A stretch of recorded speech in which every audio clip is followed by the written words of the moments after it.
Forex trading ये दरअसल करेंसियों की ख़रीदारी का अमल है।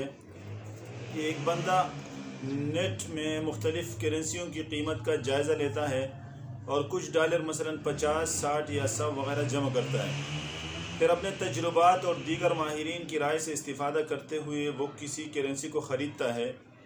ख़रीदता तब है जब उसको अंदाज़ा हो कि इसकी कीमत में इजाफ़ा होगा, तब ख़रीद कर महंगे दामों उसको फ़रोख्त करता है और प्रॉफिट लेता है।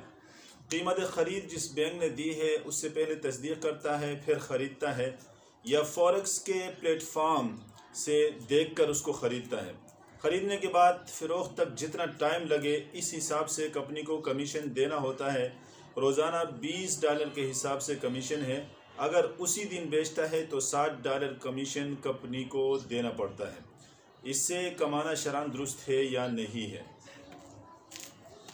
यहाँ जो ख़रीदारी का अमल होता है, ख़रीदारी के लिए सिर्फ़ ज़बानी तौर पर यह कहना कि मैं ये चीज़ आपसे ख़रीदता हूँ और उसकी पेमेंट करता है, उस पर कब्ज़ा नहीं करता, या समन और मबी यानी जो पैसे कीमत पर भी कब्ज़ा नहीं हो रहा होता है और मबी है जिसको बेचा जाता है उस चीज़ पर भी कब्ज़ा नहीं हो रहा, सिर्फ़ ज़बानी अगर ख़रीदो फ़रोख्त का मामला है तो ये अलामती तौर पर एक ख़रीदो फ़रोख्त है।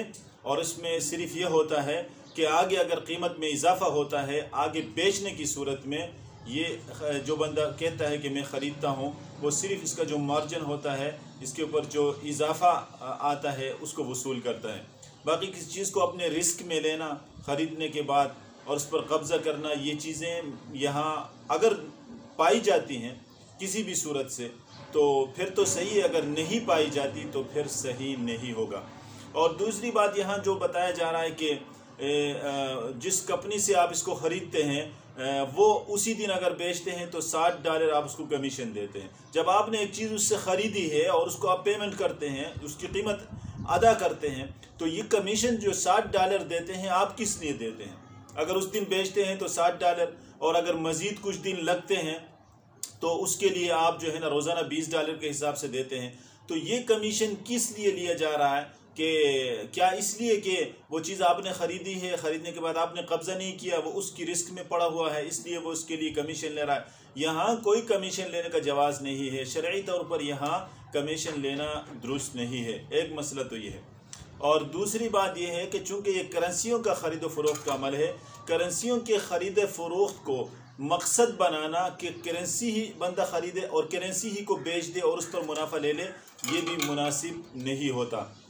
और दूसरी बात यह है कि करेंसियों का जो उसको अगर समन उर्फ़ी करार दिया जाए, जिस तरह सोने को अगर कोई बंदा बेचता है तो मजलिस में दोनों पर कब्ज़ा करना ज़रूरी होता है, इसी तरह यहाँ भी जो दोनों तरफ से जो कुछ दिया जा रहा है उन करेंसियों पर एक ही मजलिस में कब्ज़ा करना भी ज़रूरी होता है, वो भी यहाँ नहीं पाया जा रहा। तो इन वजूहात की बिना पर हम ये कह सकते हैं कि ये शरअन दुरुस्त नहीं है।